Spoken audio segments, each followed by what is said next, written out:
The previous owner of my house was deathly afraid of meat. The house was beautiful. It was like a dream. 2 stories, 2 bathrooms, 2 beds. The living room dropped down like in the 70s, and the kitchen was complete with an island and a beautiful view of the garden and a large towering apple tree. There was even some decor left by the previous residents. Little bird feeders, a stone Buddha by the front step, a tree of life tapestry hanging in the living room. The realtor had told my parents the previous resident wouldn't be needing these things back, but she would remove them before we moved in, but my parents told her not to. It made the space feel cozy and lived in. We moved in at the beginning of summer, so I didn't have to worry about school for a while. It was nice to have no additional stress, but it made me sad to have those months free without much opportunity to see my friends. I found myself worrying about what they were doing, if they were having more fun without me, if they'd already forgotten I existed. It didn't take long for me to realize moving was lonely. I spent my summer in the garden, pretending I was a forlorn maiden, cast away from everything she knows. I lay in the cool dirt beneath the apple tree, watching the leaves flutter in the warm breeze. Sometimes I would even eat an apple, but they were always a bit too bitter for my taste. I would wonder about the sliver in the wood, like someone had hacked at it with an axe, then gave up. Who would try and chop down such a beautiful thing? That apple tree became a sort of sanctuary. The shade protected me from the blazing sun on the hotter days, and the trunk became an incredibly comfortable backrest to lean back on and read. One day, while I was doing just that, something blew up against my leg, a dirty, stained piece of paper. I set my book down and picked it up, curious. I scanned it quickly. It looked like a letter, from what I could make out, but it cut off at the end, and there was no backside. I shifted from my spot against the tree, digging my fingers into the soft dirt and searching around. I thought that if this letter had been here, maybe, just maybe, the rest were too. I was desperate for excitement at that point, and I wasn't beyond getting my hands dirty to find some. Sure enough, soon, my fingers were prying at dampened notebook paper, carefully edging it out of the soil. I think I found most of them, just searching in the dirt. They weren't buried very deep.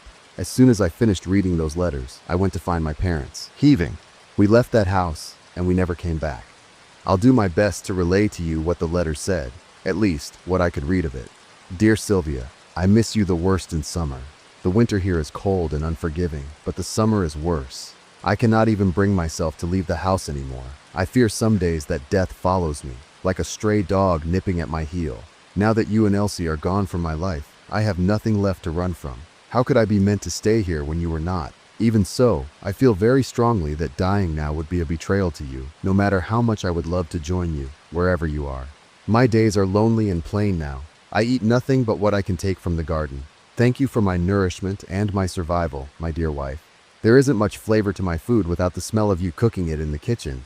I think often of my time as a butcher. I used to be happy with that kind of work, but now it only disgusts me. The thought of slicing through meat that was once a living creature, nearly brings me to tears. Some nights when I close my eyes, all I can see is muscles twitching. It haunts me in your absence. I swear, Sylvia, I will never consume that stuff again. The apple tree is the only piece of you I have left, the only living piece. I could go catatonic for hours just watching it sway. When I see that tree, I feel that you're nearby. I miss you. R. Dear Sylvia, yesterday I went to sit under our tree. It pains me that when you were alive, I didn't spend much time in our garden. Perhaps I had old hermit in my blood, even then. I preferred to watch you from the kitchen, admiring your gardening prowess from a distance. Perhaps that makes me a bad husband, but I think you like that about me, how I always gave you enough space. It's nice out here, very peaceful. The fresh air feels like you, touching me. I could have sworn I could hear Elsie's laughter in the breeze. I noticed something strange as I sat against the trunk, enjoying the sunshine on my skin. It felt like the tree moved against my back, almost as if it were squirming. Perhaps my mind is not what it used to be, but perhaps it was you. If it was you, thank you. I hope you'll reach out again. That night I had a very hard time falling asleep. No matter what I did, I could not feel comfortable. My bed felt wrong, felt lumpy and strange, as if it were not made for me. I gave up and went to our kitchen, and I watched the tree through the window until my eyes grew heavy. It was so beautiful in the moonlight, glowing gently, drawing the eye. It was so quiet, so dignified. It made me feel uneasy, but in a comforting way, as odd as that may sound. When I got back to bed, it didn't feel wrong anymore, and I was finally able to rest. Our dear Sylvia, These days, all I find myself doing is wandering the house, reminiscing. I don't dare move or change anything. I want to preserve everything just the way you left it. Our house is covered in little trinkets, hippie things that I don't entirely understand. You always had such an earthly style. Some of it I don't care for. It simply isn't my cup of tea. But I never would have told you that. I would never want to step on your toes. It's apple season again. I remember watching you and Elsie climb our tree, shrieking and laughing uproariously as you hung from the branches like monkeys. Elsie, my little monkey. I know she never cared for that nickname when I called her it, but it stuck. You were such a good mother, Sylvia. I hope you knew I knew that. I used to love apple season.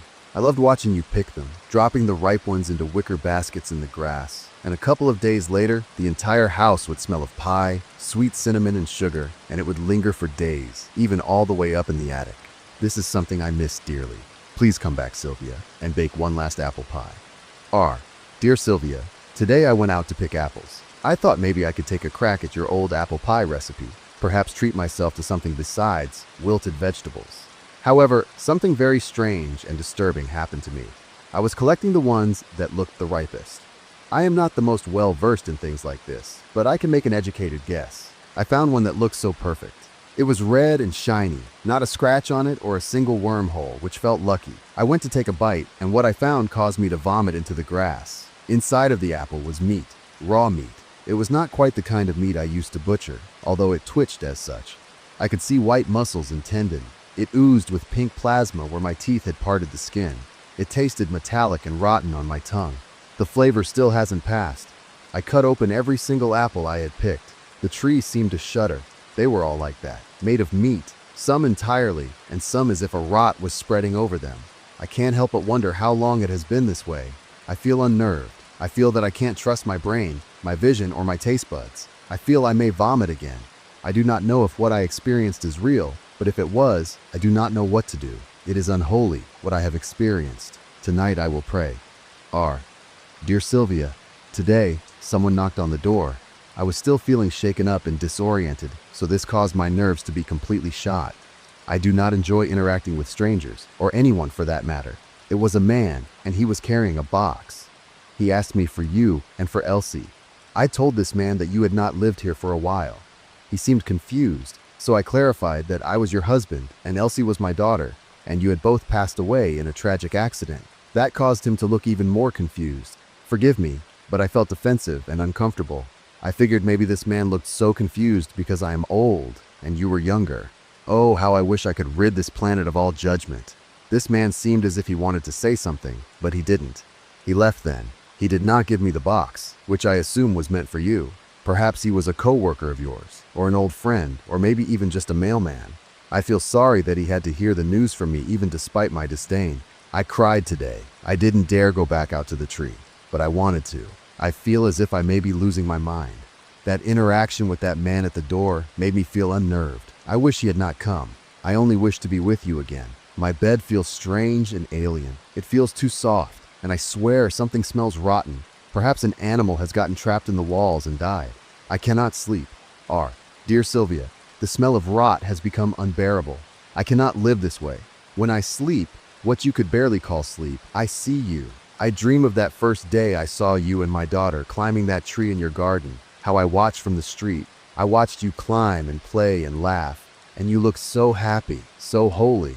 I saw that underneath this happiness was a lonely woman. I was drawn to you as if to a flame, the only warmth in a cold, barren life. I was drawn to you so quickly, and I knew you were all that was right, and I only wanted you, and I only wanted our daughter. It was you or nothing at all, you or the cold. And then these dreams twist and turn into nightmares, and I'm brought back to the day of your death. How you knew you would leave me before I did, and you looked at me with tears in your beautiful brown eyes. All I pray for is a chance to go back, although I know it isn't possible. I know if I could go back, something would be different. I could save you from yourself and Elsie too. You wouldn't have to die. The smell of rot has become unbearable. I am too afraid to look out the window and see the tree. I am too afraid to see it moving. Something is alive in that tree. I feel it in my bones. It is watching me. I fear it is not just the tree that is alive. R. Dear Sylvia, I have ripped apart our bed. Forgive me. I couldn't bear it. All I have found is more meat. It throbs and stinks. I have been sleeping on top of sopping, rotting flesh. I have destroyed our beautiful home, I have ripped apart the sofas and the carpet, and I have smashed the plates, and all I have found is flesh. Flesh and cracking bone. It is alive. It is all alive and moving. It wishes to swallow me. I am being condemned.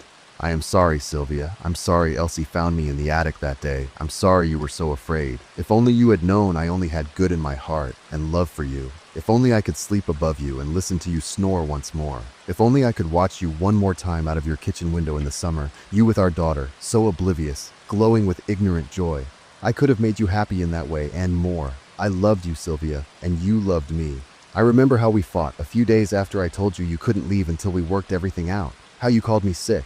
If I am the one who is sick, why am I the one still breathing? It is all made of meat. It sickens me. It makes me want to scream and vomit and bash my head into the wall. It is all wrong. It is all rot. I can't help but feel that you're doing this to me on purpose. Do you want me to join you so badly that you would haunt my every waking hour? I hear sirens now. The blue and red lights flash against the throbbing crimson walls. They twitch with glee at my suffering, at my terror. I will go to the garden with my axe, the last thing you saw with mortal eyes. I will chop down our tree, and I know what I will find inside. I will find meat. I will bury these letters for you, in the dirt above your head, and I will chop it down, so that you cannot haunt me any longer. And if they try and stop me, I will take them with me. They will not take my wife and my daughter from me again, nor me away from them. That was the trouble in the first place. I will see you soon, my dear. R. When midnight calls, do not answer. It started as a dare. My roommate Jake found the game on some obscure forum.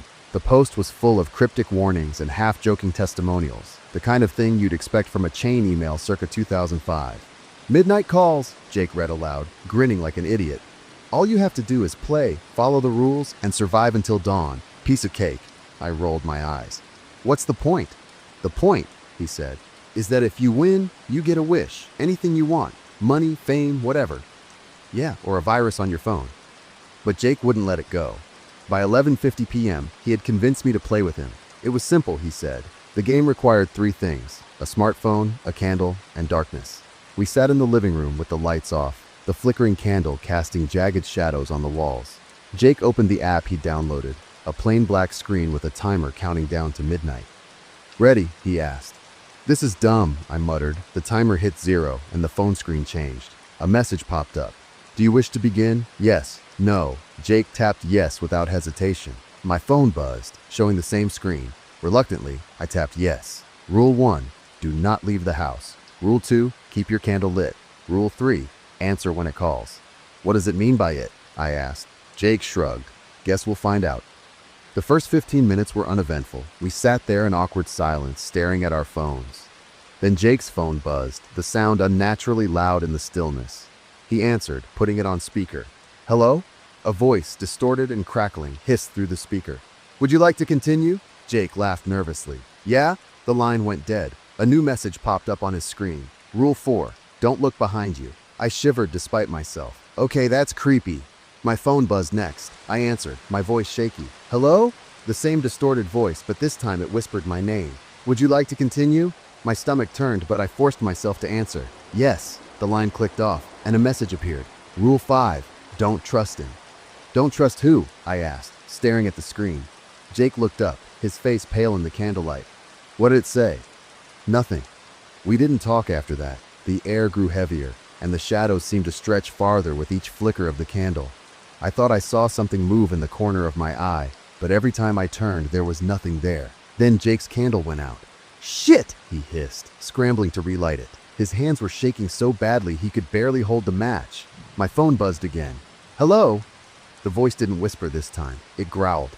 He failed. Will you help him? I looked at Jake, who was still fumbling with his candle. What happens if I say no? The growl turned into a low, guttural laugh. You'll find out. The line went dead, and my phone flashed a message. Rule 6, don't let him leave.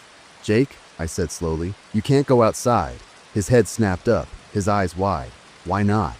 I don't know, but the game, this is insane. He stood, grabbing his phone. I'm done. Screw this stupid game. Before I could stop him, he headed for the front door. I lunged after him, but the moment he turned the knob, the air in the room shifted. It was like the atmosphere itself was sucked out, leaving behind a suffocating emptiness. Jake froze, his hand still on the doorknob. Jake, I whispered. He turned to face me, but it wasn't him anymore. His eyes were wrong, black and empty, and his mouth twisted into a grin that stretched too far. "You broke the rules," he said, his voice layered with something deeper, something inhuman. I stumbled back, tripping over the coffee table. My candle flickered violently, and I scrambled to shield it. Jake, or whatever was wearing his face, stepped toward me. "You should have stopped him," it hissed. The candle went out. The last thing I saw before the room plunged into darkness was Jake's face splitting open, revealing something sharp and glistening underneath. I woke up on the floor at dawn, the smell of burnt wax clinging to the air. Jake was gone. His phone sat on the table, screen shattered, the app nowhere to be found. There's one last rule they don't tell you. If you lose, the game keeps playing. Now, every night at midnight, my phone buzzes. I don't answer, but I know someday I'll have to. Well, that was pretty much it. I hope you liked the story till then. Bye-bye.